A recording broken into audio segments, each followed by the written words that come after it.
Alright, y'all, we are in Florence, Italy. We don't know what we're doing. We just got off the cruise ship, and when we got to the terminal, there were some people who were like, "You want to go to Florence?" And we were like, "Sure." So here we are in Florence. From the south to the east, then we made our stop. Now our hearts forever playing strings of the heart. Strings attached, we ain't cutting no slack, no slack. Wherever we go, we keep love intact. From the mountains to the sea, baby, that's a fact. Strings attached. Hey everyone, welcome back to Strings Attached. Today we're sharing our Florence and Pisa day, and more importantly, the mistakes we made, so hopefully you don't have to make the same ones. We had a great time, but planning was not our ministry that day. When you step off the ship in Spezia, which is the main cruise port that takes you to cities like Florence, Pisa, Lucca, and Cinque Terre, it feels like the Wall Street trading floor. Vendors are everywhere calling out tours to all of these spots right at the terminal. So if you didn't book an excursion through the cruise, this is the one port where you can still grab a great last-minute tour. Prices were fair and reasonable, and we didn't know where we wanted to go or what we wanted to do. So after a game of eeny, meeny, miny, mo, Florence and Pisa, it was. Now, mistake number one, we didn't wake up early enough. And listen, every other cruise stop, we were the people at the gangway before it dropped, but not today. We slept in and took our time, which is fine, but it cuts your entire day in half. Florence and Pisa are already tight turnarounds from La Spezia, so being early matters. That extra hour in the morning makes the world of difference.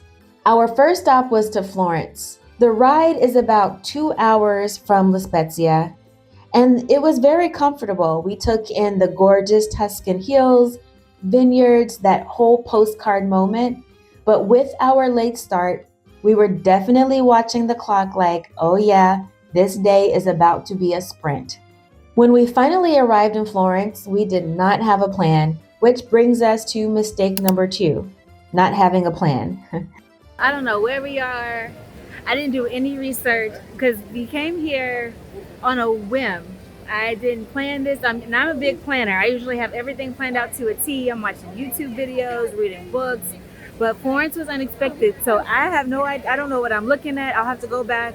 I'll get the video now and I have to go back and look at it later. But it's pretty. It's pretty to look at. I just don't know what I'm looking at. We're in the middle of Florence. We're on just touring like some of the main locations and historic venues of the city, and it's very historic. Lots of great architecture and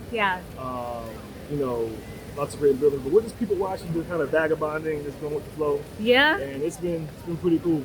That's it. So we're in a plaza. I don't know what plaza. Like I said, again, I have to go back and research it later. But it's cool. The bank did sell Bitcoin. It had a big Bitcoin initiative too. So that's a sign. Get on that orange pill. All right, so here's something behind us. Everybody's over there. There must be a famous fountain. And see what else we got. Here's a 360 view. There we go. No checklist, no must-sees, no map, no route. We just hopped into a pedicab and said, "Sir, take us where the beauty is." We don't know what we're doing, so we hopped in this pedicab. We're very thankful because we would have been walking around aimlessly. So we got a pedicab to just take us around for half an hour, and we could just see the streets. We only have 2 hours in Florence, but I think that's enough. I mean, the architecture is beautiful. It's amazing and very unique in that sense. But it also feels like your average large city. So it's funny, when we first got here, I said to Chase, this reminds me of New York a little bit, but here we go. We're in Florence and we're going to enjoy it, and I'm really glad to see another part of the world and just take in all the beauty, the cafes, the people. So here we go. Okay, so our little pedicab has an audio guide. He put the on English. I don't know what she's saying. So I still don't know where I'm at. but it just lasted to the present day. That's okay. I'm just taking it all in. Famous for Europe, Yeah. however, is the presence of numerous small shops suspended over the river Arno on both sides of the And here we bridge. go.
And honestly, wandering through Florence's cobblestone streets and narrow alleyways was a vibe. It felt like pure travel joy, that vagabonding moment where you're just letting the city reveal itself. One thing we didn't get to do, but I really wish we had, is try Florence's famous wine windows called Bucchette del Vino. They date back to the 1500s, but fun fact, during COVID, they made a huge comeback. Before the pandemic, I read only maybe one was open, but during COVID, multiple reopened because they allowed contactless food and drink service. Such a cool Florence moment we missed. We also didn't have time to try a lampredotto sandwich, originally a humble dish enjoyed by the working class common folk in the rural areas around Florence. Over time, it grew into a beloved Florentine street food staple. So if food is your lane, that could be something to add to your list. If you have a little more time than we did, you could also visit the Cathedral of Santa Maria del Fiore. Even from the outside, it's jaw-dropping. And if you plan ahead, you can climb the dome for one of the best views in the city. One thing we did get right was seeing the original David by Michelangelo. It gave me the same feeling I had the first time I saw the Mona Lisa at the Louvre when I was in college. It was a moment of this is that piece, and I'm really here seeing it with my eyes. Here's a fun fact. The marble block used for David was rejected by two other artists for being too flawed. Michelangelo took what others called unusable and turned it into one of the greatest masterpieces in history. To Florentines, David represents strength and identity. The small but mighty underdog standing against giants. What a life lesson, right? Sometimes the very thing people overlook in you becomes the thing that makes you unforgettable. What's a rejected block moment from your life that turned into something beautiful? Drop it in the comments. We'd love to read them. Mistake number 3, we didn't decide what was truly important to us. Everybody travels differently. Some people want food moments, some want art, some want architecture, some want pure vibes. We didn't pick our MITs, our most important things. So we walked away grateful, but also thinking, ooh, we wish we did that instead. If you choose your top 1 or 2 things ahead of time, you'll feel amazing about what you did do instead of regretting what you didn't. After our flash tour of Florence, we headed straight to Pisa.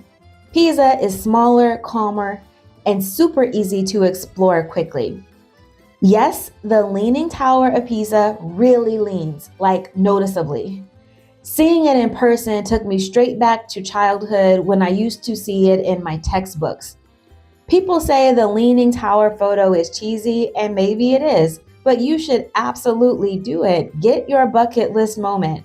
If you have more time than we did, which was about an hour, you can climb the top of the tower, visit the Pisa Cathedral, and explore the baptistry. Hey, so we just finished seeing the Leaning Tower of Pisa, and impressive. I mean, it's cool to see it in person. I've seen it in movies before, never quite really seen it in person. So, what did you think about it?